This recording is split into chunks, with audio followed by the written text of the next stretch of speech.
The crystal chandelier above our family's dining table cast sharp shadows across my brother Marcus's face as he dropped the bombshell with a self-satisfied smirk.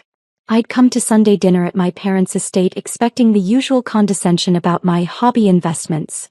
But this was different. "What did you just say?" I asked quietly, setting down my fork with deliberate care. Marcus leaned back in his chair, swirling his wine glass like he'd just closed a major business deal. "I sold those worthless stocks you left in the shared portfolio account.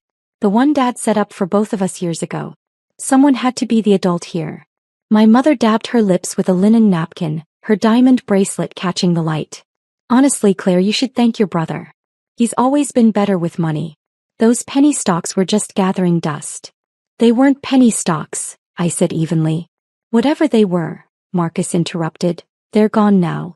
I got $47,000 for the whole lot. Which, considering you probably paid nothing for them, is a decent return.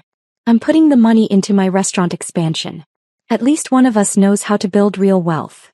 My father nodded approvingly from the head of the table, cutting into his prime rib. "Marcus is right. You've been playing around with those investment apps for years, Claire. Your brother has 3 successful restaurants. He knows what he's doing." I took a slow sip of water, processing what I'd just heard. The stocks Marcus had sold weren't just any securities. They were Series G protected federal investment securities, government-backed instruments that I'd been assigned as part of my position. Protected securities. With federal tracking protocols. "When did you sell them?" I asked. "This afternoon," Marcus said proudly. "Found a buyer who didn't ask too many questions. Cash deal. Already deposited." My younger sister Jennifer giggled from across the table. "Claire's face right now. He's so mad. Maybe this will teach you to get a real job instead of pretending to be some kind of financial wizard." "I have a real job," I said quietly. "Oh please," Marcus scoffed. "You work from home doing consulting. That's code for unemployed. Meanwhile, I'm running actual businesses, employing real people making real money. Dad's right. I should have liquidated your position in that account years ago. You clearly don't know what you're doing with investments." My mother reached over and patted my hand with false sympathy. "Darling, maybe this is a blessing. You can finally stop obsessing over those silly stock charts and focus on finding a proper career. Your brother is trying to help you." "Help me," I repeated flatly. "Yes, help you," Marcus said, his voice taking on that patronizing tone he'd perfected since business school. "Look, I know you're upset, but you need to face reality. You're 32 years old, living in that tiny apartment, no husband, no real career. Those stocks were never going anywhere. At least now the money is doing something productive." Jennifer nodded enthusiastically. "Marcus's new restaurant in the business district is going to be amazing. He's putting in a wine cellar that costs more than Claire probably makes in a year." "How much did you say you got for the stocks?" I asked Marcus, keeping my voice level. $47,000. "Why, you want to see the deposit slip?" He pulled out his phone with a flourish. "See? Right there. Deposited at 3:47 p.m. today. The buyer was some investor type, didn't even haggle much. Probably felt sorry for you having such a pathetic portfolio." I studied the screen he showed me. The transaction was real. He'd actually done it. "Who was the buyer?" I asked. Marcus waved dismissively. "Some guy named Peterson. Met him through a business contact. Cash buyer, very discreet. That's how real deals get done, Claire. Not through your little smartphone apps. You sold federally protected securities to a cash buyer you met through a contact," I said slowly. "They weren't federally protected," Marcus laughed. "They were junk stocks in some obscure government contractor companies. Nobody cares about those." My father set down his knife and fork with a sharp clink. "Clear enough. Your brother made a smart business decision with assets that were going nowhere. Be grateful he's willing to manage the family portfolio since you clearly can't." "The family portfolio," I said. "You mean the joint account that was set up for emergency access, not for either of us to unilaterally liquidate the other's holdings." "Semantics," Marcus said. "We both had equal access. I exercised my rights as co-holder. If you wanted exclusive control, you should have moved them to a private account. Your mistake." I pulled out my phone slowly. Everyone at the table watched me with varying degrees of amusement and irritation. "What are you doing?" my mother asked. "Please don't tell me you're going to call some lawyer. Marcus didn't do anything wrong." "I'm not calling a lawyer," I said calmly, scrolling through my contacts. I'm calling my office. Jennifer burst out laughing. Your office? That's rich. What are they going to do, send a sternly worded email? I found the number and pressed dial. It rang twice before a familiar voice answered. Director Hayes, I said clearly. This is Senior Analyst Thornton. I need to initiate SEC Protocol 7. Authorization code Delta Tango 973. The table went silent. Yes, ma'am, I continued. Full unauthorized sale of protected government securities. Series G classification. $812,000 in tracked federal instruments sold to an unknown cash buyer approximately 3 hours ago. Joint account violation with federal monitoring status. Marcus's face had gone pale. What are you? I held up one finger, still speaking into the phone. Transaction details. Wells Fargo joint account, number ending in 4793. Sold by Marcus Thornton, my brother, to a buyer named Peterson. Cash deposit of $47,000 received at 3:47 p.m. today. I'm at the family residence now. Yes, the Thornton estate in Riverside. My father stood up abruptly. Claire, what is this nonsense? I ignored him, listening to Director Hayes on the other end. Understood. Federal Securities team and local FBI field agents. ETA 20 minutes. I'll secure the location and ensure all parties remain present. Ma'am. Thank you. I ended the call and set my phone on the table with deliberate care. What did you just do? Marcus demanded, his earlier confidence evaporating. I reported the unauthorized sale of federally protected securities, I said calmly. Something I'm legally required to do within 4 hours of discovery. Federally protected? My mother gasped. Claire, stop being dramatic. They're just stocks. They're Series G protected federal investment securities, I explained, my voice steady. Issued through the Department of Treasury's Strategic Asset Program. I hold them as part of my position as Senior Financial Intelligence Analyst with the Securities and Exchange Commission. They're tracked, monitored, and protected under federal law. Selling them without proper authorization is a felony. The color drained from Marcus's face completely. You work for the SEC? For the past 6 years, I said. I'm part of the division that monitors and protects high-value government investment instruments. Those worthless stocks you sold were actually strategic federal holdings worth approximately $812,000. You sold them for $47,000 to an unauthorized buyer in a cash transaction. That's federal securities fraud, money laundering, and theft of government property. Jennifer's mouth hung open. But you work from home. You're always just on your laptop. I work from home because I analyze classified financial data, I said. I can't discuss the details of my work. That's why I've never talked about it at family dinners. My father sank back into his chair, his face ashen. Claire, surely there's been some mistake. Marcus didn't know. Didn't know that selling someone else's securities without permission is illegal? I interrupted gently. Dad, ignorance doesn't excuse federal crimes. Especially not when those securities are flagged in government databases. Marcus grabbed his phone with shaking hands. I'll call Peterson. I'll get them back. I'll reverse the transaction. It's too late for that, I said. The moment you completed that sale, federal tracking protocols were triggered. The SEC's automated monitoring system flagged the transaction within minutes. I would have been notified by my office within the hour even if I hadn't been here. The only question now is whether Peterson was a knowing participant in securities fraud or an unwitting buyer of stolen federal property. This is insane, Marcus said, his voice rising. They're stocks. I sold stocks. That's not illegal. Selling your own stocks isn't illegal, I agreed. Selling someone else's federally protected securities without authorization absolutely is. Especially in a cash transaction designed to avoid normal banking oversight. That adds money laundering charges. My mother's hands trembled as she reached for her wine glass. Claire, please. Marcus made a mistake. Can't you just fix this? Call them back. I can't fix a federal crime, Mom, I said quietly.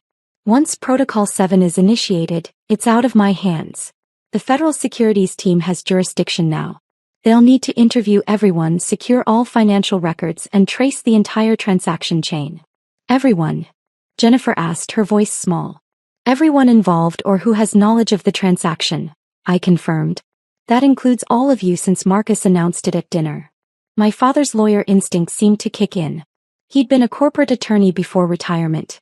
Claire, think about what you're doing. This is your family. Surely there's some way to handle this internally. Dad, I spent 6 years building my career on financial integrity, I said. If I failed to report this, I'd lose my security clearance, my job, and face criminal charges myself for covering up federal crimes. Would you ask me to throw away my entire career to protect Marcus from the consequences of his own actions? The doorbell rang, echoing through the large house. That was faster than 20 minutes, I noted, standing up. They must have had a team nearby. Marcus lunged up from his chair. Don't answer that. Marcus, sit down, I said firmly. Running will only add more charges. Federal agents are already at every exit by now. That's standard protocol. My mother started crying softly. This can't be happening. Not to our family. I walked to the front door, my family frozen at the dining table. Through the decorative glass panels, I could see at least 6 dark SUVs parked in our circular driveway. Men and women in navy windbreakers with bright yellow FBI and CC lettering were already positioned around the property. I opened the door to find Director Hayes herself standing there, flanked by 2 FBI agents and 3 SEC enforcement officers. She was a stern woman in her 50s with silver hair and sharp eyes that missed nothing. Director Hayes, I said professionally. Thank you for responding so quickly. Analyst Thornton, she nodded. Given the value of the securities and the irregular nature of the sale, we mobilized immediately. Where is the subject? My brother Marcus is in the dining room with the rest of my family. He has his phone with him and may have contact information for the buyer. FBI will need that phone, one of the agents said, stepping forward. He was tall, broad-shouldered, with the bearing of someone who'd spent years in federal law enforcement.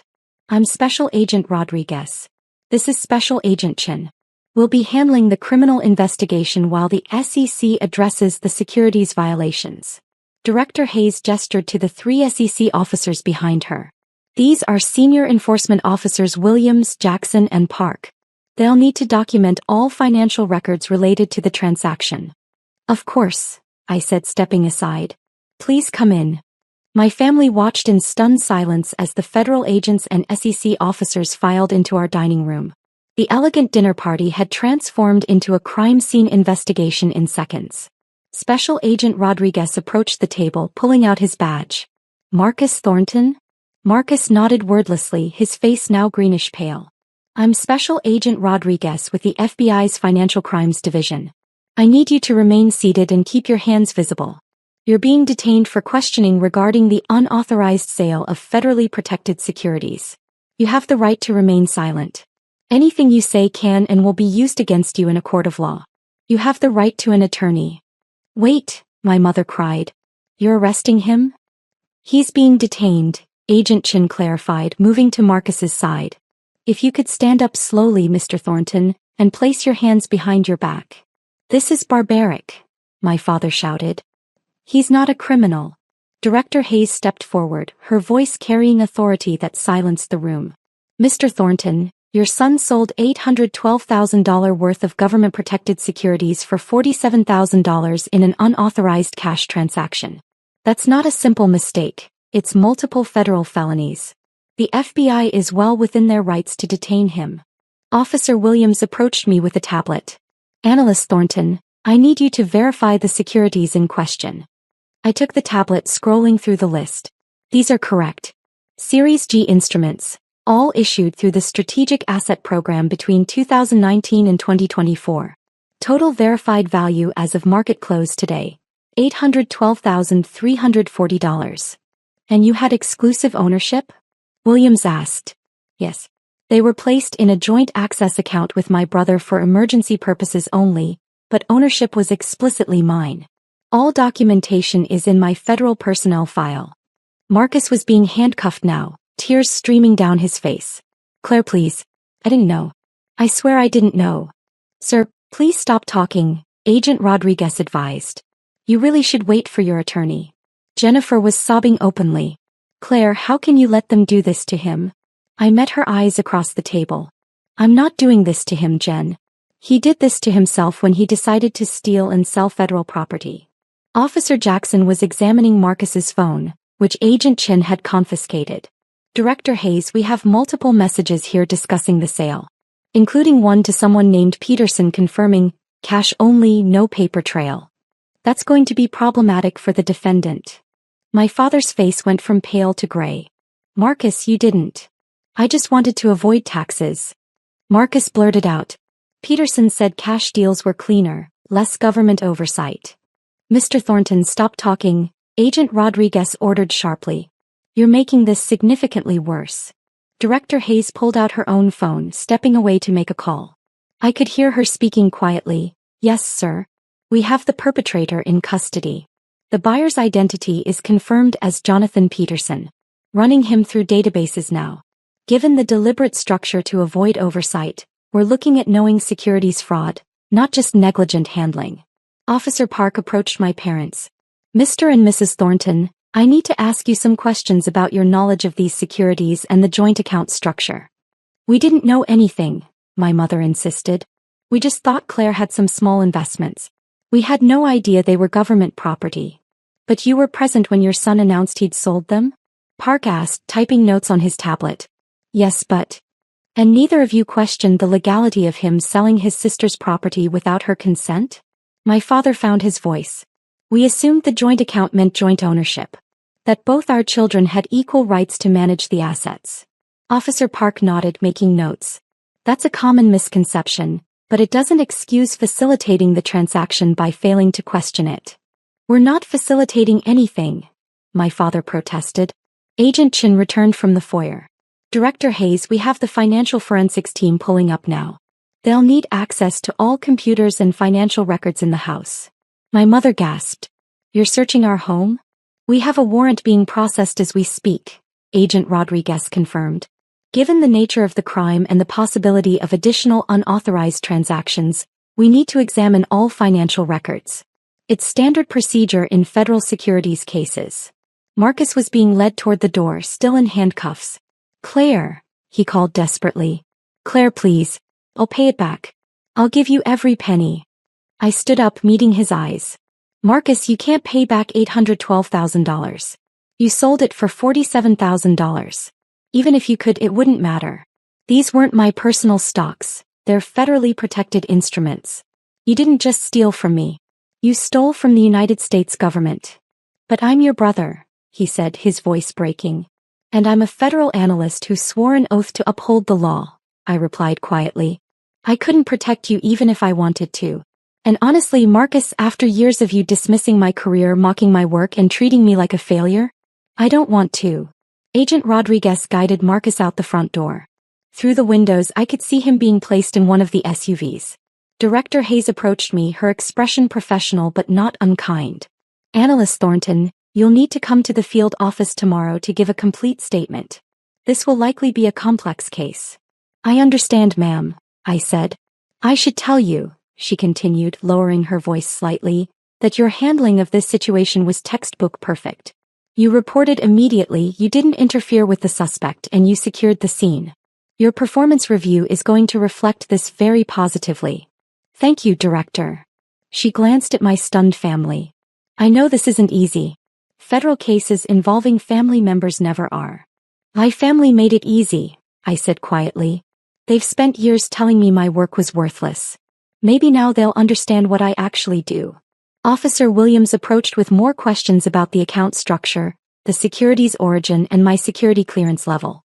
I answered everything professionally, providing documentation from my phone when needed. 3 more vehicles arrived, the financial forensics team. They were methodical and thorough, requesting access to my father's home office, my mother's computer, and any shared financial documents. My parents complied numbly, still in shock. Jennifer huddled in a corner, crying and texting frantically. Officer Park quietly confiscated her phone as well. I'm sorry, miss, but if you've communicated about this transaction with your brother, those messages are evidence. I just texted him that Claire was being uptight about the stocks. Jennifer protested. That's not evidence of anything. It establishes knowledge and coordination, Park explained. We'll need to examine the full conversation history. My father finally collapsed back into his chair at the head of the table, his expensive dinner congealing on fine china plates. Claire, what's going to happen to your brother? I sat down across from him, my own dinner untouched. That depends on several factors. The value of the securities means it's definitely a felony charge. The structured cash transaction adds money laundering implications. If Peterson knew they were protected securities, they'll both face conspiracy charges. Marcus is looking at probably 5 to 10 years in federal prison, plus massive fines. My mother made a choking sound. Prison. Federal prison. Mom, he stole almost $1 million in government property and tried to hide the transaction, I said gently. Did you think there wouldn't be serious consequences? But he's successful, she said weakly. He has restaurants. He's respected in the community. That might actually make it worse, I said. The prosecution will argue that a successful businessman should have known better. It shows knowing intent rather than desperate circumstances. Officer Jackson approached the table. Director Hayes, we've located Peterson. Local FBI is bringing him in now. Preliminary investigation shows he's a known buyer of questionable securities. He's been on our watch list for 18 months. Director Hayes's expression hardened. So this wasn't an innocent transaction. He knew exactly what he was buying. Appears that way, ma'am. Which means Mr. Marcus Thornton either knew or should have known he was dealing with someone who specializes in illegal securities transactions. My father put his head in his hands. How did this happen? How did we not know what you do, Claire? You never asked, I said simply. Every Sunday dinner for 6 years, you asked Marcus about his restaurants, Jennifer about her social media following, but you never once asked me about my actual work. You assumed because I work from home and don't talk about it that it must be insignificant. You could have told us, Jennifer said accusingly. I'm not allowed to discuss classified work, I replied. My security clearance requires discretion. But I tried to tell you I had a serious career. You just never believed me. Officer Williams returned from the home office with several boxes of financial documents. Director Hayes, we're finding some interesting additional transactions. Mr. Marcus Thornton has made several large cash deposits over the past 6 months. Amounts just under the federal reporting threshold. Structuring, Agent Chin said grimly. That's another federal crime. My mother looked like she might faint. How many crimes are there? At this point, I calculated mentally. Securities fraud, theft of government property, money laundering, structuring financial transactions to avoid reporting requirements, and possibly conspiracy if Peterson's history is established. Each carries different sentencing guidelines. Claire, please, my father said, his voice barely a whisper. Isn't there anything you can do? I looked at the man who'd spent my entire adult life dismissing my achievements, favoring my brother's flashy success over my quiet competence. Dad, I've done what I'm legally required to do. Everything else is up to the federal prosecutors now. Director Hayes's phone rang. She answered, listened briefly, then approached our table. Mr. and Mrs. Thornton, the warrant has been approved. The forensics team will need approximately 4 hours to complete their search. You're free to remain in the home, but you cannot interfere with the investigation. For hours, my mother whispered. Federal securities investigations are thorough, I explained. They need to ensure there are no additional compromised assets or transactions. Officer Park finished his interview notes. Mrs. Thornton, one more question. Did you or your husband receive any benefit from your son's sale of these securities? My mother shook her head. No, nothing. We didn't even know about the sale until tonight at dinner. And yet you immediately defended his actions and dismissed your daughter's concerns, Park noted. That could be interpreted as enabling the crime. We weren't enabling anything, my father protested. We were just supporting our son. By telling him he was right to sell property that didn't belong to him, I said quietly. That's enabling, Dad. Jennifer's phone buzzed. Someone had returned it after downloading its contents.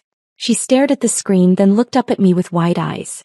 Claire, Marcus is texting from the FBI office. He's saying his lawyer told him he's looking at 15 years minimum because of Peterson's history. That sounds about right, I confirmed. Conspiracy charges with a known criminal actor increase the sentencing guidelines significantly. 15 years, my mother repeated numbly. He'll be 50 years old when he gets out. If he gets out in 15 years, Officer Jackson corrected. Federal sentences don't have parole like state crimes. He'll serve at least 85% of whatever sentence he receives. The forensics team was moving through the house now, their equipment cases and evidence bags visible through the doorway. The elegant Thornton estate, where we'd had hundreds of family dinners over the years, had become the scene of a federal investigation. Director Hayes approached me one more time before leaving. "Analyst Thornton, take tomorrow off. Come in Thursday morning for your statement. Given the circumstances, we're also assigning you a counselor to help process the family implications." "That's not necessary, ma'am," I said. "It's not optional," she replied firmly but not unkindly. "You did everything right, but investigating family members takes a psychological toll. The Bureau requires it." After she left, I sat alone at the dining table while the forensics team worked and my family huddled in the living room. My phone buzzed with a call from an unknown number. I answered carefully. "Claire Thornton?" a male voice asked. "Speaking. This is Jonathan Peterson. I think we need to talk about those securities your brother sold me." I put the phone on speaker and gestured to Officer Williams, who immediately began recording. "Mr. Peterson, I have nothing to discuss with you. You should speak with your attorney." "I'm willing to return the securities," he said quickly. "Full return, no questions asked. I didn't know they were government property." "Mr. Peterson, this conversation is being recorded, and the FBI already has you in custody," I said calmly. "Anything you say is evidence." There was a long pause, then the line went dead. Officer Williams smiled grimly. "He'll be adding attempted witness tampering to his charges now. That was incredibly stupid of him." "People do stupid things when they're desperate," I observed. "Speaking from experience?" Williams asked. "Speaking from 6 years of watching financial criminals make predictable mistakes," I replied. As the evening stretched into night, the forensics team completed their work. They'd found evidence of 3 other questionable transactions Marcus had made over the past year, not involving my securities, but still potentially problematic for his restaurant's financial status. Agent Chin approached my parents with a final warning. "Mr. and Mrs. Thornton, we're going to need you to be available for additional questioning. Don't leave the state without notifying us." "Are we under investigation too?" my father asked hoarsely. "Not currently," Chin replied. "But depending on what we find in your son's financial records, that could change.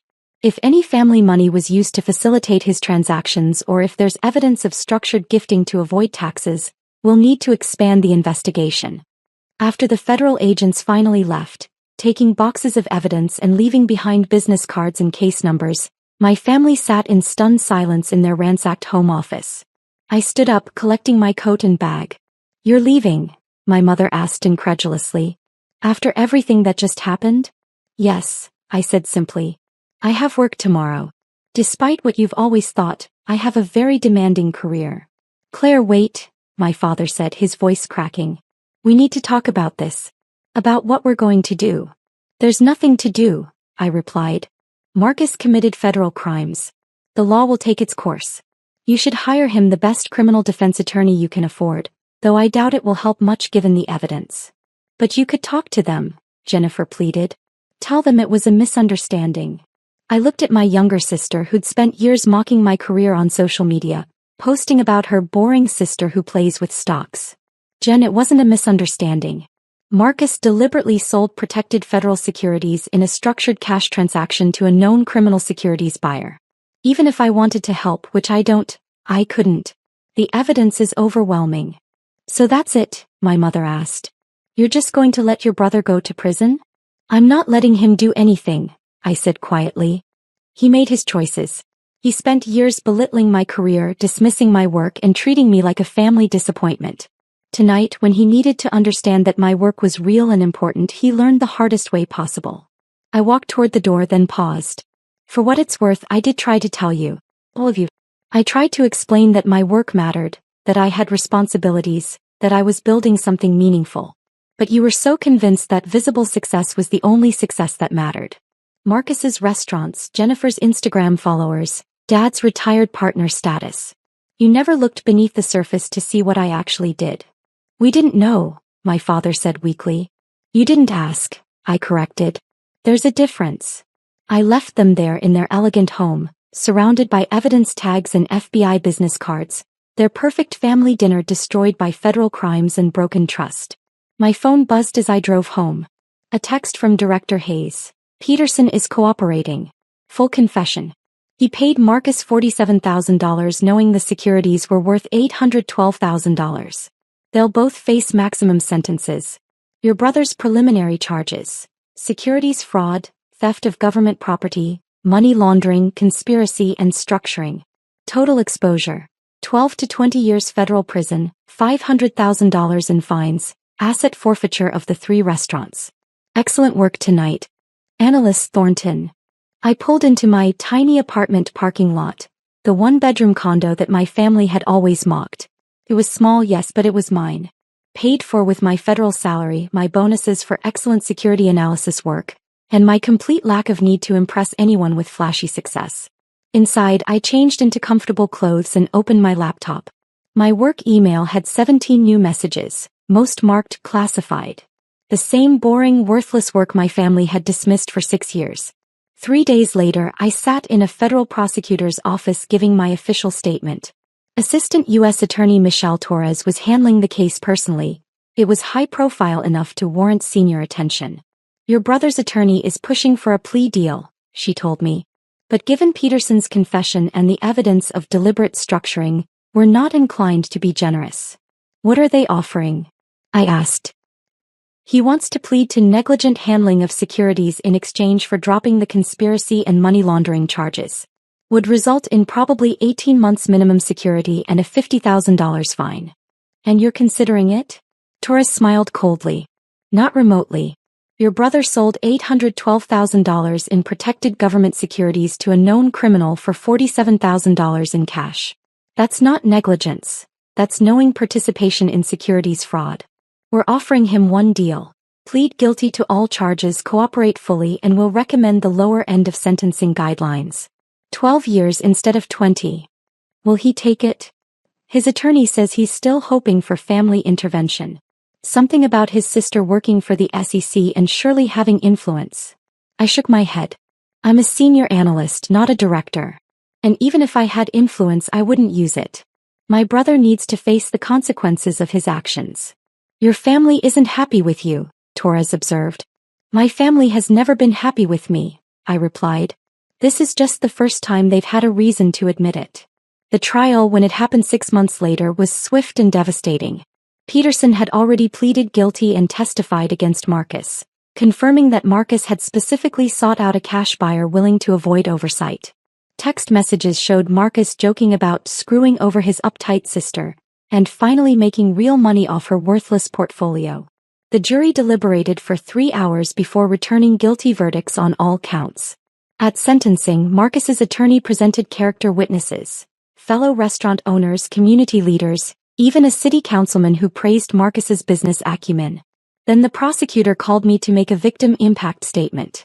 I stood at the podium looking at my brother in his expensive suit, his face gaunt from 6 months of legal stress. Your Honor, I began, my brother didn't just steal government securities. He stole my credibility, my family's trust in my career, and my sense of security in my own family. For 6 years, I worked hard to build a career in federal financial analysis. It's demanding, often classified work that I couldn't discuss at family dinners. Instead of respecting my privacy and trusting that I knew what I was doing, my family dismissed me as a failure. When Marcus sold those securities, he did it believing I was too powerless and too incompetent to stop him. He was wrong. The government takes securities fraud very seriously, as he's now learning. I hope during his incarceration he has time to reflect on the fact that quiet competence is often more powerful than flashy success. I don't forgive him. I don't feel sorry for him. He made his choices and now he's facing the consequences. That's how the law works, regardless of family connections. The judge sentenced Marcus to 14 years in federal prison, $450,000 in fines, and forfeiture of all 3 restaurants to cover the financial damages. Peterson received 12 years for his cooperation. My parents had to sell their estate to help cover Marcus's fines and legal fees. Jennifer's social media following tanked when the story went viral. Influencer's brother convicted in federal securities fraud wasn't the kind of attention she wanted. I got promoted 6 months after the trial. Senior analyst to supervisory analyst with a team of my own and higher security clearance. My work on the case. My immediate reporting, my cooperation with investigators, my professional handling of a difficult family situation, became a training example at the SEC Academy. At my promotion dinner, Director Hayes raised a glass to Analyst Thornton, who proved that integrity matters more than family politics. I thought about Marcus in federal prison, my parents in their downsized condo, Jennifer's abandoned influencer dreams. I thought about all those Sunday dinners where they dismissed my career, mocked my work, and treated me like the family failure. To doing the right thing, I said quietly, even when it costs everything. My phone buzzed with a message from an unknown number. Against my better judgment, I checked it. It was from Marcus, using someone's contraband phone in federal prison. I hope you're happy. You destroyed our family. I deleted it without responding. I hadn't destroyed our family. I'd simply revealed what it had always been. A hierarchy of visible success that valued appearance over substance, flash over competence, and loyalty over legality. They taught me I was worthless. I taught them that even worthless people can have $812,000 in protected federal securities. The lesson had cost them everything. But it had cost me nothing I actually valued.